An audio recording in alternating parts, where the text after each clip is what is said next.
First, I'd like to respond to some of the claims that Brady made. The thing that he seemed to hit on the most was the emphasis on civilian casualties, which I agree that is an issue.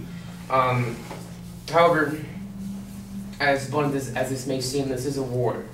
Collateral damage does happen, and as he did state himself, civilian casualties caused by the U.S. themselves actually decreased. What increased as far as civilian casualties was done by the Taliban. That's out of our control. It wasn't our troops causing these deaths. It was the Taliban who were carrying out their suicide missions, carrying out their terror regime that made these increases. He made a statement that kind of alarmed me. He said, we're killing off civilians, as if we're targeting specifically, basically anyone we see in these Middle Eastern countries, specifically Afghanistan. Now, for one, in this country, it is hard to see who is your enemy and who is your ally. There have been reports before where people in the police forces that we've been training were actually insurgents in disguise, and they joined the police force for the exact reason to sabotage. So the notion that we're trying to deliberately kill civilians, I think is a little bit absurd. I think we should dismiss that statement because that is not what our goal is. Our goal is to deteriorate the terrorist regime by the Taliban and Al-Qaeda.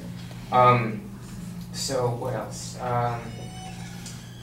A lot of the sources that Brady was giving also seem to be from Middle Eastern influence. So it is very possible that the sources that he's getting from are highly biased against the U.S., against U.S. involvement, against our troops, patrolling the streets, or helping to police the streets to gain order. So it's possible that the sources he's using might just not be trustworthy. To kind of back what Marshall was saying before, terrorism will still live on after the withdrawal. So the current withdrawal date to begin withdrawing troops is going to begin in 2014. Now, what this is going to cause, it's if we withdraw, terrorism isn't going to stop. All it's really going to do is increase their ability to, I guess, to regroup, to plan more attacks, because right now, since we're in Afghanistan actively fighting, they're fighting a defensive war, and they can't really plan offensive attacks. Again, as he said, bin Laden's death does not mean the end of terrorism altogether. There's going to be people who are going to try to step in his place. However, there are statistics that I've found that have shown that we've been making progress in Afghanistan since the death of bin Laden. This is from the GAO, which is the Government Accountability Office. And, oh, sorry, no, that's not it. Hold on, I have it. Here it is. It's from, American Progress. And they gave various statistics that followed the year after bin Laden's death. And after the year of bin Laden's death, there was a 16% drop in attacks by Al-Qaeda forces. There's a 65% drop in attacks outside of the country of Africa, the continent of Africa. There's a 35% drop in casualties across the board.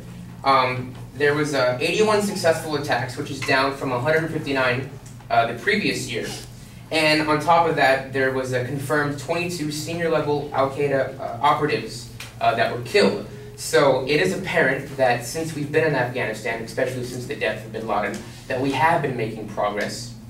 And it is very much worth to state, because at this point, it's like, if we leave at this point when we've made so much progress, it's kind of like when you get sick and you get your doctor prescribes you some antibiotics, and he says, take it for 7 days. And after 5 days, you feel all right, everything seems fine, symptoms are going away, so you stop taking it.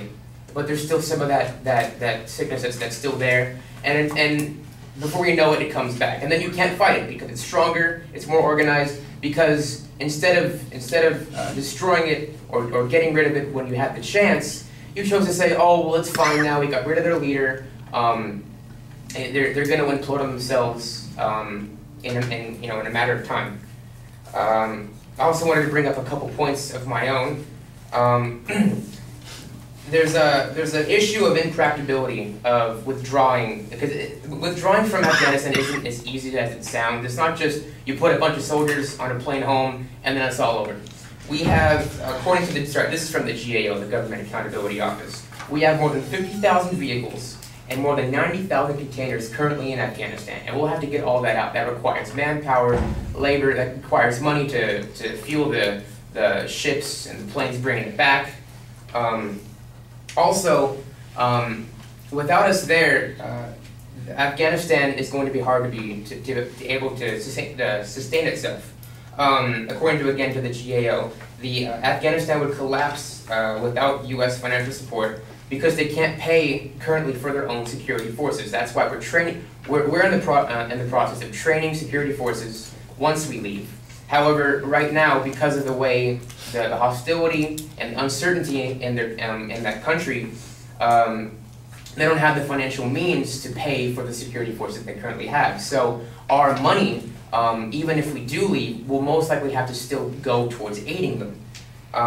Again, they don't generate enough revenue to maintain a stable government, which means they can't have a proper taxation system to get revenue to help pay for things themselves. So our involvement in Afghanistan is much deeper than just fighting terrorism. It's also to try to create a sustainable government for the future. It's not just a war, that's focused on bloodshed and killing. It's trying to create a future for the country and to sustain it for a long period of time.